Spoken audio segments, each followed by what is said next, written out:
Good morning student, welcome in my video. और हम पढ़ रहे हैं 10th क्लास की इकोनॉमी और चैप्टर का नाम है sector of the Indian economy. आज के इस वीडियो लेक्चर में मैं आपको बताने वाला हूं हाउ टू क्रिएट एम्प्लॉयमेंट, कि इंडिया के अंदर किस तरह से एम्प्लॉयमेंट क्रिएट की जाए।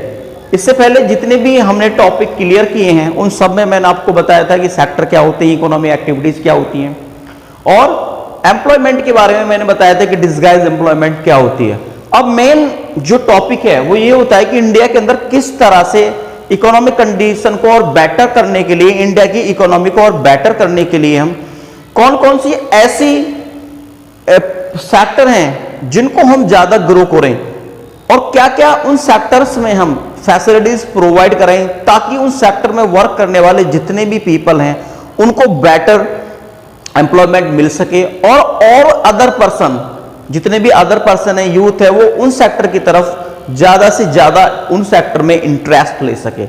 तो कौन कौन से ऐसे सेक्टर हैं जहां पर एम्प्लॉयमेंट ज्यादा बढ़ाई जाए, और कैसे, कौन सा ऐसा रूल लेके आए या कौन से ऐसे मेथड लेके आए जिसके थ्रू हम इंडिया में ज्यादा से ज्यादा एम्प्लॉयमेंट क्रिएट कर सके। तो आज का जो टॉपिक है वो क्या है, हाउ टू क्रिएट एम्प्लॉयमेंट, के एम्प्लॉयमेंट हम किस तरह से क्रिएट करें। तो चलिए शुरू करते हैं। हम जानते हैं कि इंडिया क्या है, एक एग्रीरियन कंट्री है, यानी एग्रीकल्चर से रिलेटेड कंट्री है, जिसकी जो इकोनॉमी है वो कंप्लीटली किस पे डिपेंड करती है, एग्रीकल्चर पर डिपेंड करती है। हम ये भी कह सकते हैं कि इंडिया की जो एग्रीकल्चर है वो इकोनॉमिक का, इंडिया की जो इकोनॉमी का क्या है, बेस है, आधार है। यानी इंडिया की जो बैकबोन है वो क्या है, एग्रीकल्चर है। तो सबसे पहले हमें एग्रीकल्चर को ही एक बेटर कंडीशन में लाना है, उसको बेटर फैसिलिटीज प्रोवाइड करना है ताकि ज्यादा से ज्यादा जितनी भी यूथ है वो एग्रीकल्चर की तरफ इंटरेस्ट ले और यहां पर ज्यादा एम्प्लॉयमेंट बढ़ाई जा सके। अब एग्रीकल्चर जो सेक्टर है उसको किस तरह से हम इंप्रूव कर सकते हैं, कौन से ऐसे मेथड हैं जिनके थ्रू हम एग्रीकल्चर को, वो अगर वो मेथड हम प्रोवाइड कराएं या वो स्कीम हम प्रोवाइड करवाएं तो उसकी कंडीशन ज्यादा बेटर हो सकती है। तो सबसे पहले जितने भी सेमी रूरल एरियाज हैं इंडिया के अंदर उसमें एग्रीकल्चर की जाती है। अब एग्रीकल्चर जब कोई फार्मर करता है तो उसको प्रॉपर सीड्स और फर्टिलाइजर की रिक्वायरमेंट होती है। यानी यदि कोई फार्मर अपनी क्रॉप को ग्रो करना चाह रहा है तो उसे बेटर कंडीशन वाले, एक अच्छी कंडीशन वाले सीड्स और अच्छी कंडीशन वाले और रीजनेबल प्राइस वाले फर्टिलाइजर की आवश्यकता होती है ताकि उसका फसल का प्रोडक्शन बेटर हो। साथ के साथ उसे एग्रीकल्चर इक्विपमेंट्स, जितने भी आपके टूल्स होते हैं, एग्रीकल्चर इक्विपमेंट्स जितने भी आपके टूल्स होते हैं, जैसे थ्रेशर मशीन होती है, आपके ट्रैक्टर होता है आपका, ये सारी चीज भी उसको प्रोवाइड कराई जानी चाहिए। किसके थ्रू, गवर्नमेंट के थ्रू। और उसको and pump set to draw water, irrigation का सिस्टम को बेटर करने के लिए एक फार्मर जो कृषि करता है, एग्रीकल्चर करता है, तो उसको बहुत सारी डिफिकल्टीज को फेस करना पड़ता है। एग्रीकल्चर का ऐसा सेक्टर है जो इंडिया के अंदर सबसे ज्यादा एम्प्लॉयमेंट प्रोवाइड कराता है, लेकिन आज भी एग्रीकल्चर की जो कंडीशन है वो इंडिया के अंदर इतनी बेटर नहीं है जितनी होनी चाहिए थी। आज भी उसमें वो फैसिलिटीज गवर्नमेंट प्रोवाइड नहीं करा पाई है जो उनको करानी चाहिए थी। तो बहुत से ऐसे एरियाज हैं, आपका उत्तर प्रदेश का है, महाराष्ट्र का है, आपका बिहार का है, आपका राजस्थान का ऐसा एरिया है जहां पर एग्रीकल्चर की जाती है, लेकिन वहां पर प्रॉपर इरिगेशन की फैसिलिटीज नहीं है। तो इस वजह से गवर्नमेंट को वहां पर पंप सेट प्रोवाइड कराने चाहिए, इरिगेशन की प्रॉपर फैसिलिटीज फार्मर्स को प्रोवाइड करानी चाहिए, तब जाके इस क्षेत्र में, इस सेक्टर के अंदर, एग्रीकल्चर के अंदर लोगों का क्या होगा, पीपल का क्या होगा, इंटरेस्ट पैदा होगा और वो यहां पर ज्यादा से ज्यादा एम्प्लॉयमेंट लेंगे। देखिए, हम किसी भी फील्ड में नौकरी कब लेते हैं, कब बनते हैं, जब हमारा इंटरेस्ट होता है उस फील्ड में और हमारे इंटरेस्ट के साथ साथ एक अच्छी better condition, better facilities government के द्वारा प्रोवाइड कराई जाए।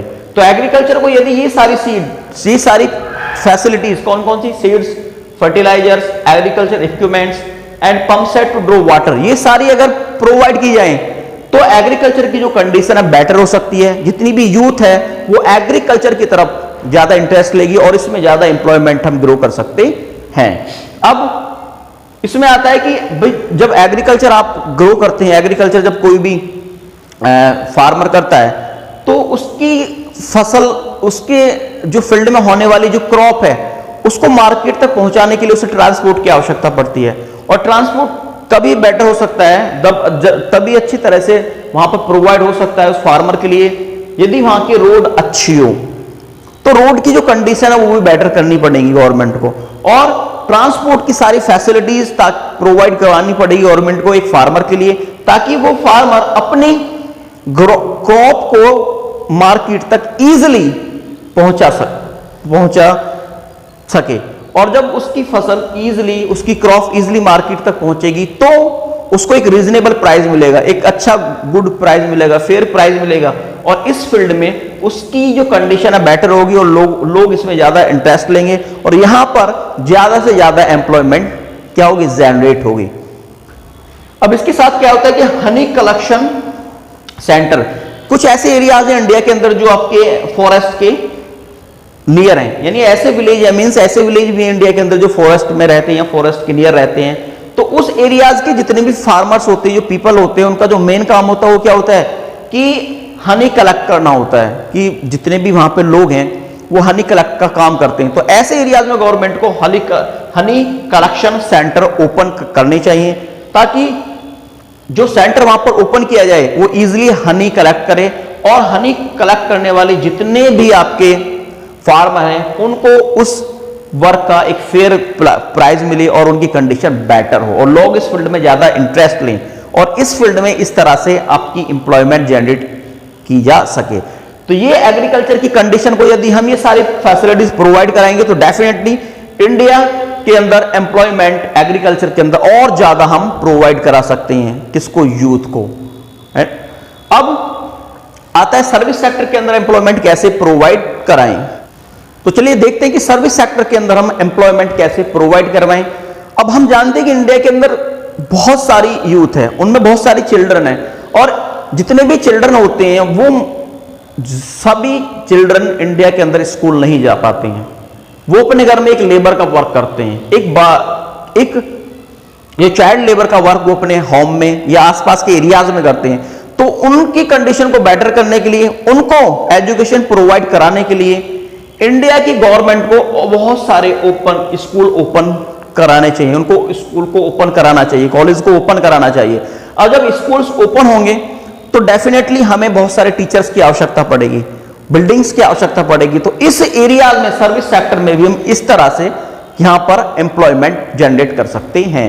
साथ के साथ इंडिया के अंदर हेल्थ सेंटर भी ओपन किए जा सकते हैं, जो जितने भी रूरल एरियाज में उनमें हेल्थ सेंटर ओपन किए जाएं, जितने भी लोग वहां पर रहते हैं उनका चेकअप, प्रॉपर हेल्थ का चेकअप किया जाना चाहिए। और जब हम हेल्थ सेंटर को ओपन करेंगे तो हमें बहुत सारे डॉक्टर्स की आवश्यकता होगी, बिल्डिंग बनाने के लिए इंजीनियर की आवश्यकता होगी। तो हम इस क्षेत्र के अंदर भी, सर्विस सेक्टर के अंदर भी बहुत सारे एम्प्लॉयमेंट जनरेट कर सकते हैं, और बेसिक फैसिलिटीज भी हम अपने रूरल एरियाज में रहने वाले पीपल को प्रोवाइड करा सकते हैं डेफिनेटली। अब इसके साथ साथ गवर्नमेंट ने इंडिया के अंदर एम्प्लॉयमेंट को जनरेट करने के लिए, ज्यादा से ज्यादा एम्प्लॉयमेंट को जनरेट करने के लिए 2005 में एक एक्ट बनाया था। उस एक्ट का नाम है आपका NREGA, national rural employment guarantee act 2005। ये आपकी कांग्रेस की सरकार इसको लेके आई थी, उस समय जो आपके प्राइम मिनिस्टर थे वो मनमोहन सिंह थे। तो इस जो एक्ट को लाने का जो एम था वो मोस्टली रूरल एरियाज को कवर करना था। रूरल एरियाज में जितने भी पीपल थे वो सब शहर की तरफ क्या करते थे, माइग्रेट हो जाते थे, क्योंकि उनको अपने गांव में उस तरह की एम्प्लॉयमेंट नहीं मिल पाती थी जिससे वो अपनी लाइफ को इजी सर्वाइव कर सके। उनकी एग्रीकल्चर की कंडीशन इतनी अच्छी नहीं होती थी, इसलिए इस एक्ट को लाया गया। और इस एक्ट के थ्रू गांव में रहने वाले जितने भी पीपल हैं उनको एक साल में 100 डेज का जो वर्क है वो प्रोवाइड कराया गया है। मींस इसका जो नरेगा है, इसका एक मेन राइट्स था कि गांव में रहने वाले जितने भी, रूरल एरियाज में रहने वाले जितने भी पीपल हैं जो काम करने में सक्षम है, जिनमें कैपेबिलिटी है वर्क को करने की, वो उनको एक साल के अंदर 100 डेज का हमें एम्प्लॉयमेंट प्रोवाइड करानी है।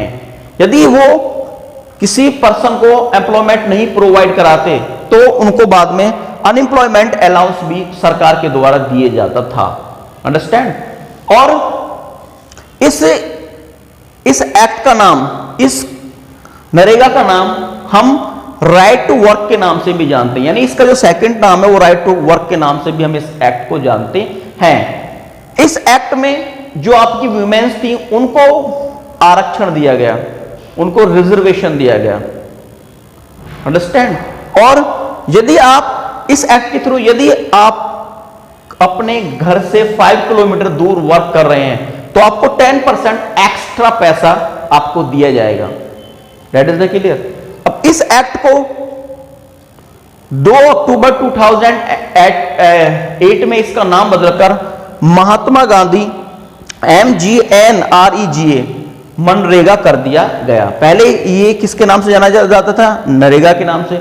लेकिन 2 अक्टूबर और 2008 में गांधी जी की जयंती पर इसका नाम बदलकर मनरेगा कर दिया गया। आज हम इस एक्ट को जो कांग्रेस के द्वारा लाया गया था 2005 में, उस एक्ट को हम नरेगा एक्ट को हम मनरेगा एक्ट के नाम से जानते हैं। तो मनरेगा एक्ट को शुरू में 200 डिस्ट्रिक्ट्स में ही लागू किया गया था, यानी जब इसको इंप्लीमेंटेशन इसका किया गया था तो ओनली 200 इंडिया के 200 डिस्ट्रिक्ट्स में ही इसको लॉन्च किया गया था। लेकिन बाद में 2008 में इसको पूरी कंट्री में लागू कर दिया गया और सबसे पहले इसको आपके आंध्र प्रदेश में लागू किया गया था।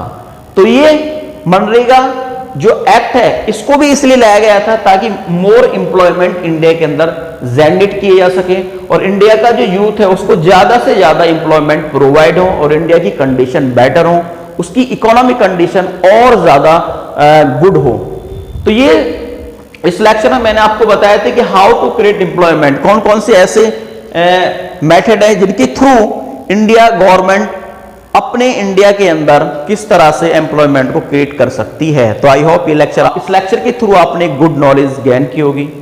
मैं मिलूंगा आपको नेक्स्ट वीडियो में किसी और टॉपिक के साथ, तब तक के लिए गुड बाय।